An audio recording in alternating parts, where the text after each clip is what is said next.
Okay, so now an accounting firm donated its services to audit the books of NHN. The audit would have cost the association $1,200 if the services had not been donated. तो ये बड़ी simple सी बात है कि आपको services provide की जा रही हैं, तो आप उन सर्विसेज को अपने पास रिकॉर्ड कर लें। चूँकि वो डोनेट भी हो रही हैं तो आप डोनेशन भी रिकॉर्ड करें, और सर्विसेज चूँकि आपका एक्सपेंस भी है ऑडिट एक्सपेंस, तो आप उसको एज एक्सपेंस भी अपने पास रिकॉर्ड करें। तो ये आपका जी एक्सपेंस है, आप इसको ऑडिट एक्सपेंस कह लें, ये 1200 से, और उसके बाद ये आपके पास अनरिस्ट्रिक्टेड कंट्रीब्यूशन है। सर्विसेज जैसे शुरू स्टार्ट हमने किया कि जी कैश आ रहा है, तो हमने कहा ठीक है कैश कंट्रीब्यूशन है, तो हमने कहा कंट्रीब्यूशन इधर रिस्ट्रिक्टेड और अनरिस्ट्रिक्टेड। फिर उसके बाद हमने सप्लाईज का केस डिस्कस किया, मटेरियल आ रहा है, फर्नीचर आ रहा है, सप्लाईज आ रहे हैं, तो हमने उसको सप्लाईज कंट्रीब्यूशन रिस्ट्रिक्टेड अनरिस्ट्रिक्टेड किसी तरीके से भी कर लिया, ठीक है। और अब हमारे पास चूंकि ये सर्विसेज के फॉर्म में आ रहा है, तो अब सर्विसेज के फॉर्म में ये रिस्ट्रिक्टेड अनरिस्ट्रिक्टेड कंट्रीब्यूशन, तो वर्ड कंट्रीब्यूशन हम इसीलिए यूज कर रहे हैं क्योंकि ये सप्लाईज में भी मटेरियल जो गुड्स हैं उनमें भी आ जाएगा, टेंजिबल एग्जिस्ट करती हैं जो, सर्विसेज में भी आ जाएगा और कैश में भी आ जाएगा। तो that's why we are using here the word contribution. तो ये सिंपल हमारे पास सर्विसेज की कंट्रीब्यूशन है। सर्विसेज एक एक्सपेंस के बदले में हुई हैं, फ्री ऑफ कॉस्ट हुई हैं, बट मार्केट्स अगर कराते हैं तो वो 1200 की होनी थी, ठीक है। तो हमने 1200 का अपना एक्सपेंस रिकॉर्ड किया और साथ ये उन सर्विसेज की हमने अपने पास रिकॉर्ड कर लिया। NHN also paid salaries allocated to program services and supporting services as follows: recreation program 6,000, community services 4,000, management and general 1,500 and fundraising 500। तो ये बड़ी सिंपल सी बात है कि हम एक एक्सपेंस पे कर रहे हैं और उस एक्सपेंस को हम अपने पास रिकॉर्ड कर लेंगे। 6, 4, 15 और 5, तो सिंपल इसकी हम एंट्री पास करेंगे जी। 6,000, 4,000, 1,500 एंड 500, तो ये हमारे पास 22,000 आ जाएगा। तो ये 22,000 की हम अपने पास एंट्री पास कर देंगे। ये हमारे पास से कैश क्या है जी 22,000, और ये हमारे पास एक्सपेंस है, expense 1, expense 2, expense 3, expense 4, that's it. तो ये सिंपल से हमारे पास जैसे ये ऊपर हमने एंट्री पास की थी पिछले उसमें, और सिंपल उसी तरीके से हमारे पास जो है वो सर्विसेज से आगे हम लिख लेंगे। ये जी एक्सपेंस है, प्रोग्राम सर्विस की सैलरीज हैं, और ये रिक्रिएशन है, कम्युनिटी है, जो भी वहाँ पे मैनेजमेंट सर्विसेज वगैरह लिखा होगा उसका हम अपने पास रिकॉर्ड कर लेंगे उस नाम के साथ।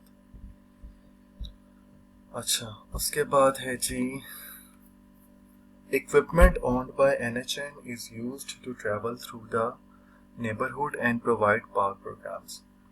There are no explicit or implicit donor imposed restrictions on the fixed assets, so the equipment has been recorded as an unrestricted asset. तो simply he himself told us कि आपने इसको unrestricted अपने पास रिकॉर्ड करना है। The organization allocates the 8,000 depreciation expense on the equipment to its program services and supporting services are as follows। अच्छा जी, supporting services हमारे पास की I think यहाँ पे कुछ missing है कि मतलब, और as follows का मतलब ये है कि 8,000 की जो टोटल डेप्रिसिएशन है ना, उसको उसने डिवाइड किया होगा कि फलाने प्रोजेक्ट में लगाने के लिए इतनी डेप्रिसिएशन चार्ज हुई, और प्रोजेक्ट बी में लगने के लिए इतनी डेप्रिसिएशन चार्ज हुई, और एक्सेट्रा एक्सेट्रा।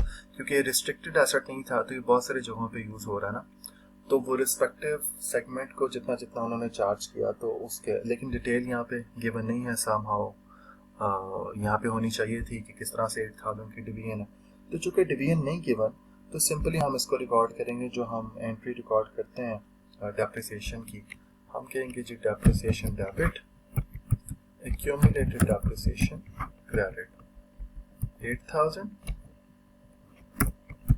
8,000 and 8,000। सिंपल। अगर डिवीजन गिवन होती है तो हम कहते हैं depreciation A, depreciation B, depreciation C, and then accumulated depreciation total 8,000। अच्छा जी, उसके बाद है जी फाइनली हमारे पास ये फाइनल केस है। NHN purchased equipment costing 4,000. The equipment was financed by 3,000 from contributions with donor imposed restrictions that were accumulated for purchase of the equipment and 1,000 from general resources. यानी कि हमने एक इक्विपमेंट परचेज किया 4,000 का और उसमें 3,000 की जो है ना वो कंट्रीब्यूशन है डोनर की जो रिस्ट्रिक्टेड थी टुवर्ड्स दिस परचेज, और 1,000 हमने खुद अपना उसमें ऐड किया। ठीक है, तो इसकी एंट्री हम क्या पास करेंगे? सबसे पहले तो हम इक्विपमेंट की एंट्री पास कर लेते हैं ना, उसके बाद रिस्ट्रिक्टेड नॉन रिस्ट्रिक्टेड को देखते हैं। तो इक्विपमेंट की एंट्री हमारे पास आ गई 4,000 से और हमारे पास 4,000 चला गया। ठीक है जी, एक हमने ये एंट्री पास कर दी। उसके बाद हमारे पास है जी 3,000 और 4,000 की डिस्कशन। तो वो जो 3,000 हमारे पास है ना, चूंकि वो टेम्परेली रिस्ट्रिक्टेड था, यहाँ पे है जी from contributions with donor imposed restrictions that was accumulated for purchase of the equipment. यानी कि वो कब तक था? Restrictions that were accumulated for purchase of the equipment. यानी कि रिस्ट्रिक्शन ये थी कि जब तक आप ये इक्विपमेंट परचेज नहीं कर लेते तो ये आपके पास ये रिस्ट्रिक्टेड फंड है। अब जब हमने उसको कंज्यूम कर लिया वही इक्विपमेंट परचेज करने के लिए, तो now this is no more restricted fund, अब ये अनरिस्ट्रिक्टेड हो गया। तो उसके लिए हम वही रिवर्सल एंट्री जो हम पास करते थे, तो हम इसको टेम्परेली रिस्ट्रिक्टेड को डेबिट कर देंगे कंट्रीब्यूशन और अनरिस्ट्रिक्टेड कंट्रीब्यूशन को क्रेडिट कर देंगे। तो वो जब भी हमारे पास फंड आया था उसकी एंट्री पास हुई होगी कैश और टेम्परेरी रिस्ट्रिक्टेड कंट्रीब्यूशन। तो उस एंट्री को माइंड में रखें, तो उसका कंट्रीब्यूशन टेम्परेरी रिस्ट्रिक्टेड कंट्रीब्यूशन पहले क्रेडिट थी 3,000 से, अब हमने डेबिट कर दी, तो वो पार्ट खत्म हो गया, डेबिट क्रेडिट आपस में कैंसिल आउट हो गया। तो एंट्री वही बची cash debit unrestricted contribution credit. So ये हमारे पास जी मैक्सिमम जितने सिनेरियोज आ सकते थे मैंने आपके साथ डिस्कस कर लिए हैं। हमने कैश के रेफरेंस में भी डिस्कस कर लिए, हमने सप्लाईज के रेफरेंस में भी डिस्कस कर लिए, हमने सर्विसेज के रेफरेंस में भी डिस्कस कर लिया। हमने ये भी डिस्कस कर लिया कि आप एक इवेंट अरेंज करते हैं फंड रेजिंग के लिए, तो आप उसको उसके एक्सपेंसेस उसके रेवेन्यू को नेट ऑफ करके अपने पास लिखें। हमने ये भी डिस्कस कर लिया कि जो टेम्परेरी रिस्ट्रिक्टेड फंड्स हैं, अगर वो बाय पर्पस या बाय टाइम उनकी रिस्ट्रिक्शन ख़त्म हो जाती है तो उसकी रिवर्सल एंट्री भी पास करनी है, सिर्फ उतनी अमाउंट की कि जितनी रिवर्स हुई है। जैसे ऊपर हमने 1,000 में से 900 को सिर्फ किया था, या यहाँ पे ये जो लास्ट केस है इसमें टोटल 4,000 की अमाउंट है इक्विपमेंट की, लेकिन फंड की अमाउंट चूँकि 3,000 है तो हमने सिर्फ 3,000 को रिवर्स किया है। और पॉइंट्स जो मैं आपको सिर्फ ओवरव्यू एंड पे देना चाहता हूँ कि जो मैक्सिमम पॉइंट्स डिस्कस किए थे। डेप्रिसिएशन का पॉइंट है, फिक्स्ड एसेट को हम लाइफ असाइन करेंगे, उनकी डेप्रिसिएशन चार्ज होगी उसी तरीके से जैसे रूटीन में होती है, depreciation debit accumulated depreciation credit. और इसी तरीके से जो एक्सपेंस हैं वो डेबिट होंगे और क्रेडिट होगा उसके बदले में कैश।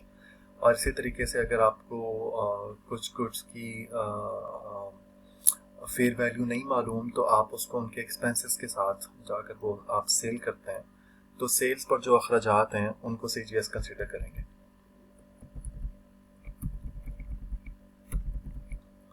और इसके अलावा जितने भी पॉइंट्स थे वो हम ऑलरेडी हमने डिस्कस कर लिए हैं, तो इसको आप लोग देख लीजिए ज़रा ध्यान से।